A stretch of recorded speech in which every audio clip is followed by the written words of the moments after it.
Hey everyone, it's been a long time since I've updated this YouTube channel, and the car's come a long way. And today I got something super exciting to show everyone, which is why I took the camera out and decided it's time to make another film, something like 3 or 4 years. So today I have a set of MCS coilovers for the 2015 WRX. Haven't had a set of coilovers on any of my cars since 2004. Was young and stupid and learned my lesson with buying some inexpensive coilovers. So with this set, I went straight to the top. With regards to coilovers, I think MCS is considered one of the best, right up there with JRZ and Motons. In fact, MCS was started by the fellow who founded JRZ and Moton. So without further ado, let's go ahead and just open the box.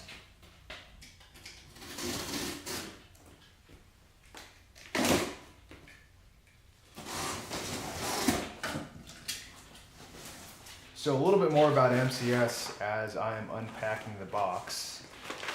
MCS is a motorsports focused coilover setup, and I think they offer 4 different flavors: a one-way adjustable, a two-way adjustable with a non-remote reservoir, meaning the reservoir is internal to the shock or strut. Then they have a two-way remote and a three-way remote.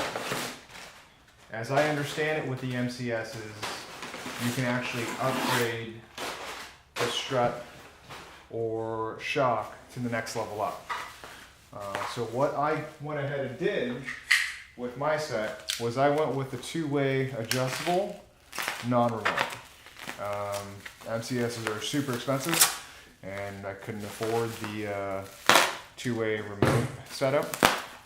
Plus, with a remote reservoir, the idea is that you take everything out and move it to a separate location, giving more space internally for rebound and damper control. The other thing is you can charge the shocks or the insert with additional nitrogen. But that cost, there's a hardware cost associated with carrying nitrogen to the track and as well as a compressor, which I don't have. And so that was just a barrier to entry that I wasn't gonna take the dive for.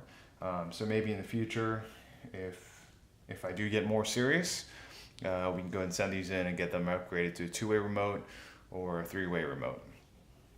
So this looks like the rear shock, and it is beautiful.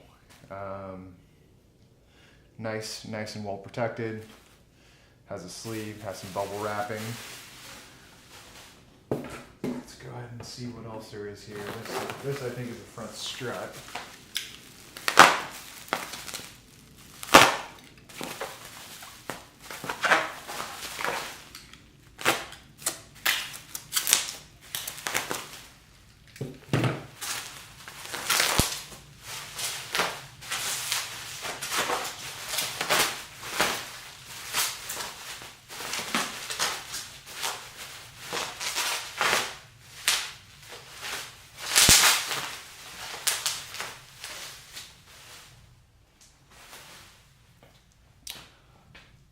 So this is the front strut.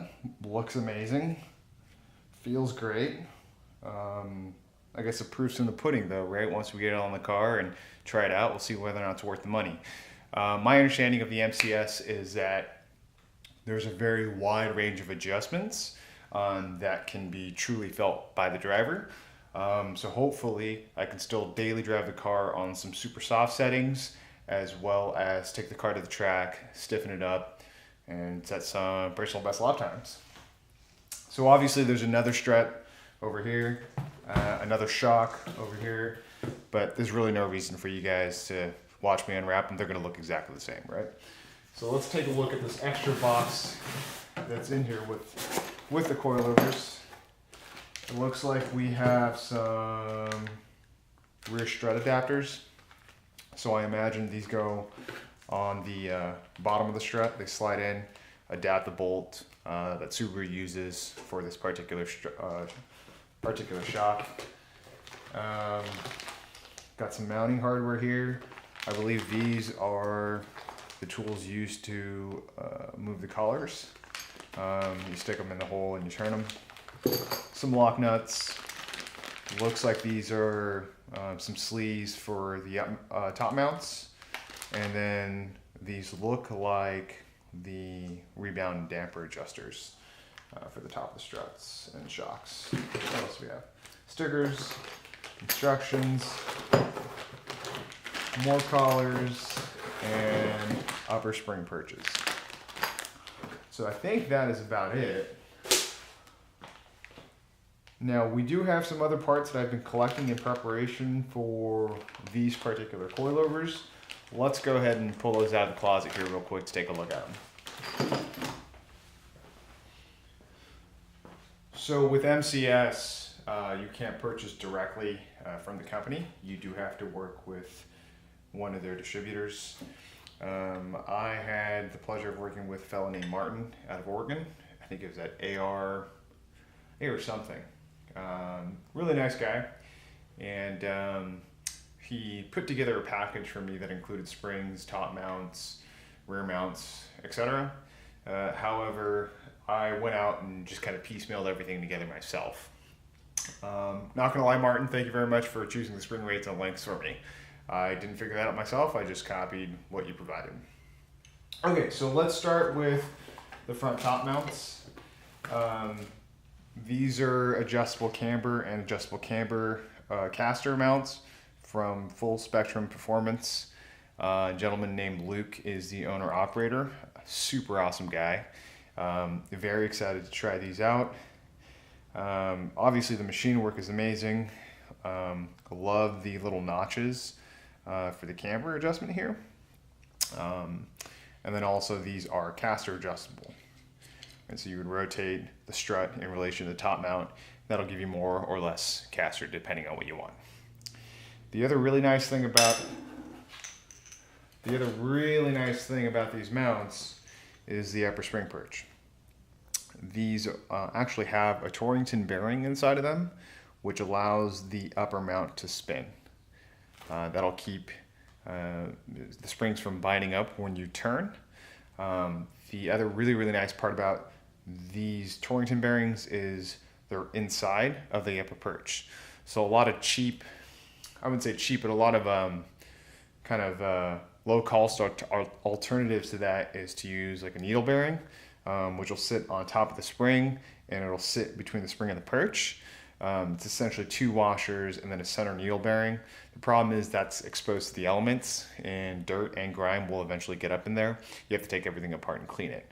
With these Torrington bearings, they're sealed, right? So these should last hopefully a really long time and I don't have to worry about them.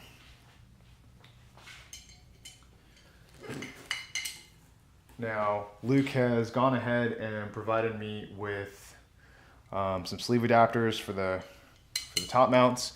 I'm not sure if I need to use the ones that came with the MCS coilovers or not. We'll figure it out when we put everything together.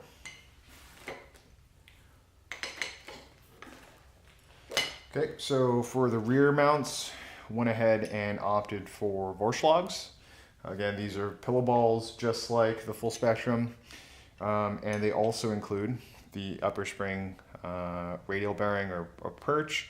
Again, not of a needle bearing design. So this entire perch has the bearing built in and it rotates. And looks like these also have a Pillowball adapter here, sleeve adapter that we're going to need to use.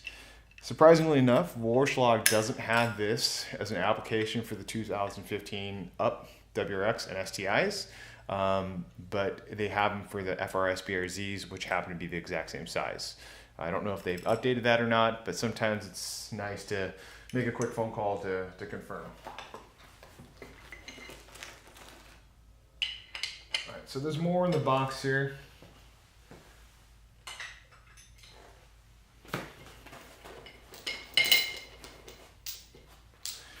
Luke at Full Spectrum actually went out of his way to make some extra adapters so that I can run these on, run his plates on stock shocks or stock struts. Never actually used them, Maybe one day I will, but Luke, I really appreciate the customer service and going out of your way to make these for me.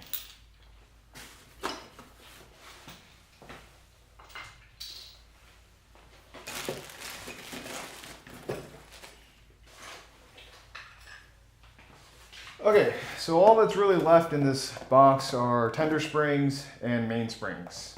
Again, the spring rates were chosen by Martin, and I think it's AR Service. I'll put the name of the company below. They're located out in Oregon. There are obviously a bunch of different types of brands of springs out there. I think really popular with Subaru guys right now are Swiss springs. I've never used them before. I think another set is Eibach, and lastly there's Hypercoils. I've actually had Hypercoils in the past in Nissan NX 2000, awesome car, and they're relatively inexpensive to get, and they're supposed to be great coils. So I opted to buy Hypercoils. I actually got them on Summit Racing for a really good deal, and Summit Racing runs coupons all the time. So these are the tenders. We ended up speccing out 60 millimeter springs. Oh, I'm sorry, not 60 millimeter springs, 2¼ inch. Simply because 2¼ inch is the smallest diameter spring you can get, I think. I don't know how that works out in relation to 60 millimeters. Maybe a little less. 20. Yeah, maybe a little less. And just gives you more wheel clearance from the springs to the wheels. So I've got my tender. Kind of like my adapter, so that I can hold my tender to my mainspring. And then 4 mainsprings. I believe the front spring rate is 750 and the rear is 650. I'll have to double check. I actually was wondering why the front spring rate was spec'd so high, and it turns out that there is a motion ratio associated with the front control arm. So when you actually factor in the motion ratio, the spring rates, the distribution of spring rates between what I've chosen here compared to stock is off by maybe 2%. It's really tight. I can do the math later and show someone if you guys are interested. Safe to say, Martin, who did spec these spring rates, did a great job and knew exactly what he was talking about.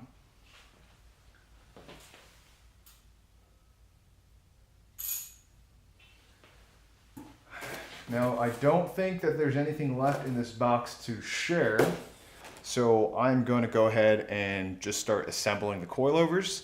I think it's pretty straightforward. The only thing might be tightening that top nut to the strut mount. We're going to read the instructions here real quick and find out. Okay, I had to go check and see which spring was for the front of the car, and it turns out it's a 650-pound spring. So it's 650 in front, 700 in the rear. So let's go ahead and assemble the front strut here. So there are 2 different collars for the bottom of the coilover. I believe these are on the bottom of the 2 collars, and this is on top. So this is likely the lower spring perch, and this will be the bottom locking collar. So we'll go ahead and slide that on.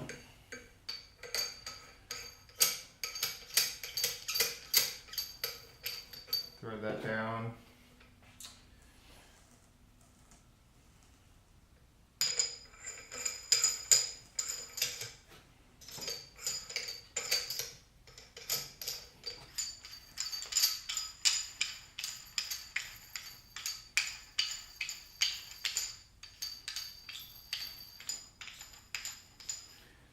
Those spin on so smooth.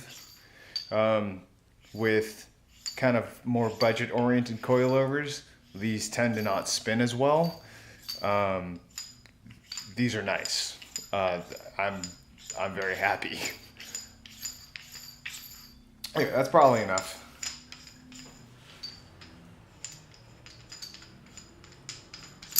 Okay, cool. So, helper spring. There we go. Adapter. Boom. This is my front, so I'm looking for the 650-pound spring, which is here somewhere. this one.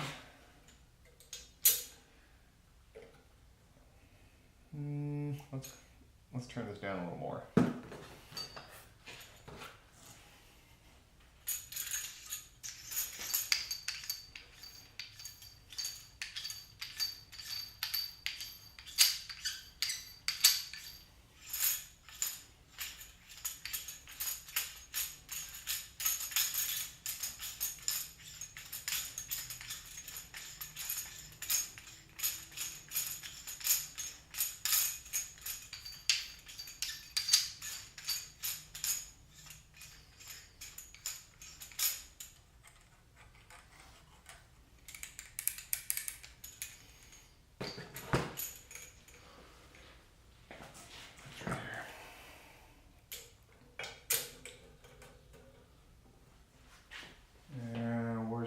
Perch.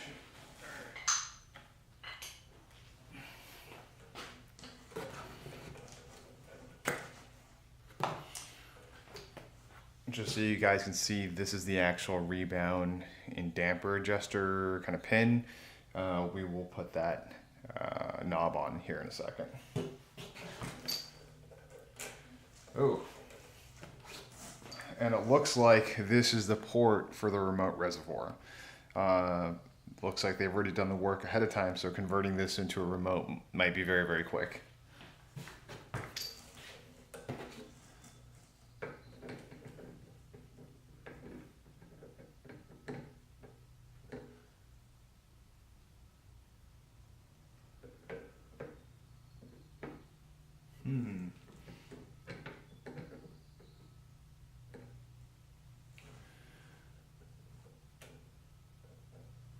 We might have a problem.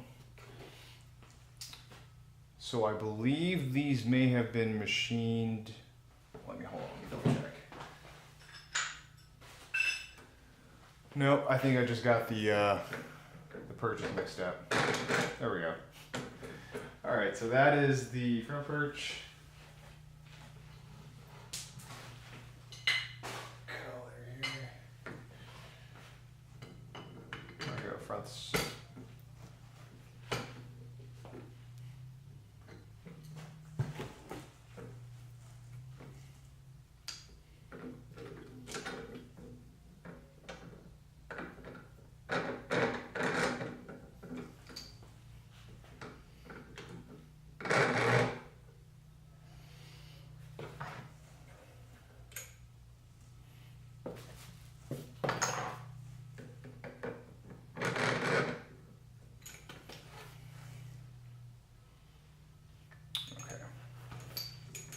So that upper perch is bottomed out right there. And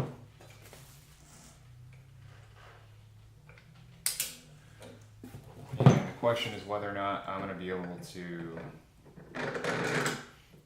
get enough engagement on the shaft with the front, and I'm not. So that's the first problem right there. Right, so the perch is bottomed out. I can't push it down any further. With the camber plate installed, the shaft is too far recessed into the pillowball for me to put on the locking nuts. So likely gonna need to work with Luke to make some adjustments to these. Chances are he's gonna need to machine this down. But we'll put these aside and we'll come back to that.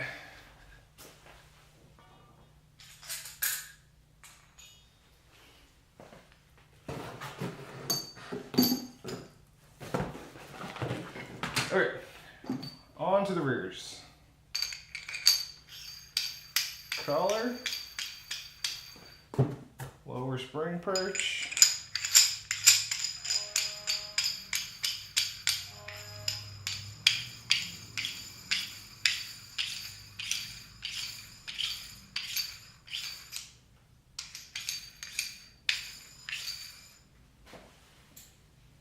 Tender spring and adapter. Boom.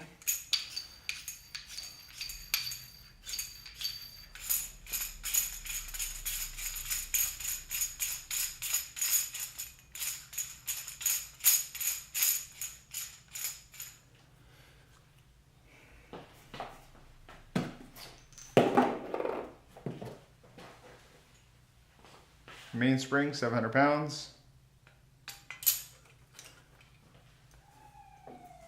Upper spring perch.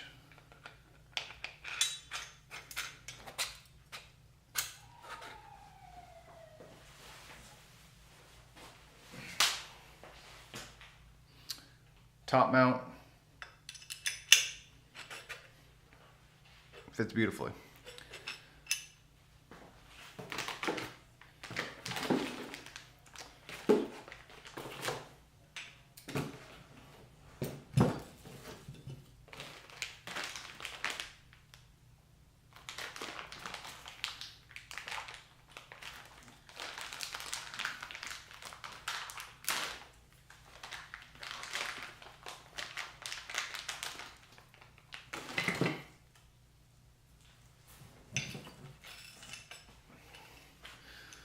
So MCS wants us to do a double lock net. So I'm gonna turn this down here real quick so I don't have to fight with compressing the spring to get to the threads on the top of the shaft. Okay. Gone ahead and exposed more thread there. First nut. And I'm not going to tighten them down because I'm not installing them on the car anytime soon. So this is just so that I can put these away and store it. So the rear is essentially done. That is it. All I have to do is put that adjustment knob over here. But for the sake of keeping everything protected, I am not going to do that. And in fact, I'm going to turn this down some more.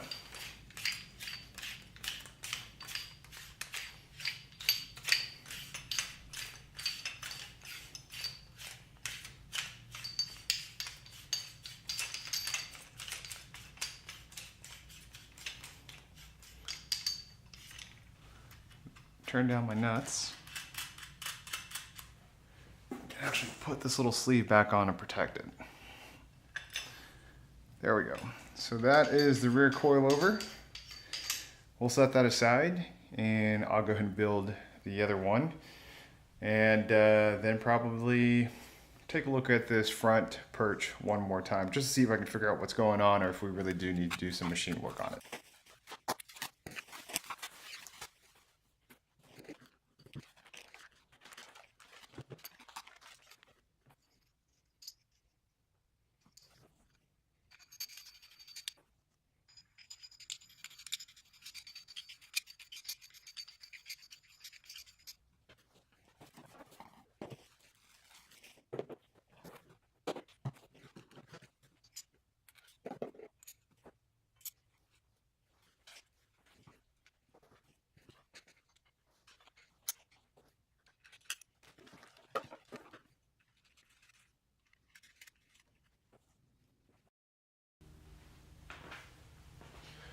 Okay, so I'm looking at these front struts, specifically looking at this top shaft here, and I got my digital caliper out.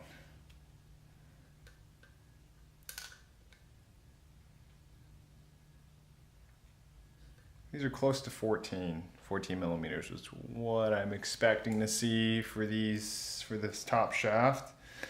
You know, I don't have the world's greatest calipers, but they look like they're supposed to be 14. When I go back and look at these perches, there's two pieces here on this perch. There's kind of this top bushing, and there's also another bushing on the bottom. If you look kind of in there, there's like a line where those two meet. So either, I think this bottom bushing may have been pressed in. It's not coming out easy, and it's turning with the bearing. So I think it may have been kind of like swedged in. I'm not 100% sure.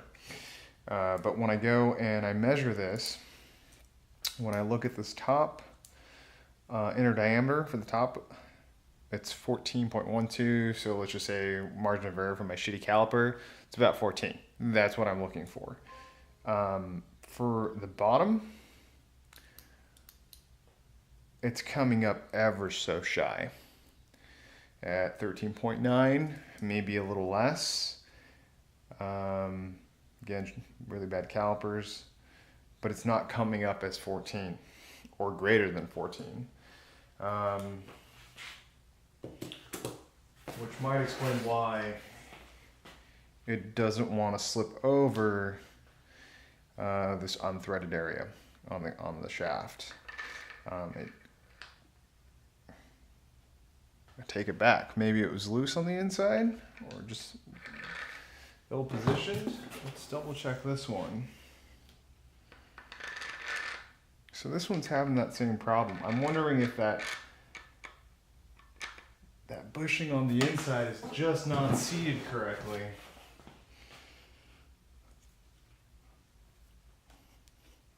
Let's kind of get in here and play with it a little bit.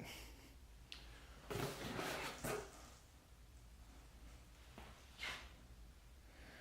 try it again. No, this one doesn't want to go. That one was okay. This one not so much. Let's look.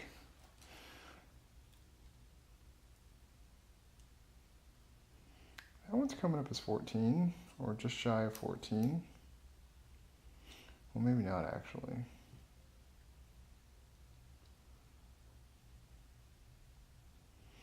That's close.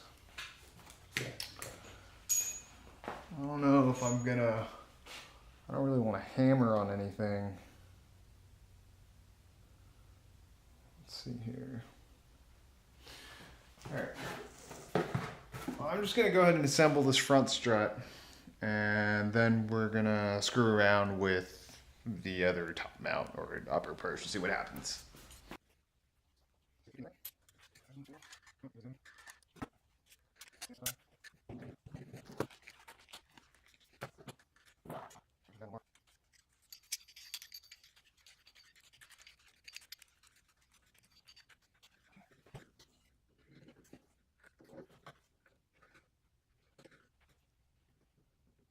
So I think I found the problem. There looks like there's a little bit of there's like a burr or something in there. I don't know, it was marred when it was being machined. It's just a little dirty. Luke's probably gonna kill me that I did this, but I took one of these step tools and dropped it in there. It was a little tight, but it kind of at the right angle it sat, and I stuck it in there and just turned it by hand. Didn't stick it onto a drill or anything, just lightly enough to kind of clean things up. And lo and behold, it slides on. So it wasn't machined incorrectly. It was just a little dirty. Just had to be cleaned a little bit. So we're not gonna have to send anything off. That's awesome. And we can go ahead and finish assembling this front strut. I don't know when I'm gonna actually be installing these on the car. Might want to do another track day or two on the stock suspension to kind of see, get one more in before I just throw on this $4,000 set of coilovers, just for fun, just before I put these on and never look back. So we'll go ahead and put these on, finish assembling this. It's been a while since I've posted videos about the Subaru. So hopefully in the coming weeks, I will do kind of an overview of what's happened over the last 3 or 4 years on the car.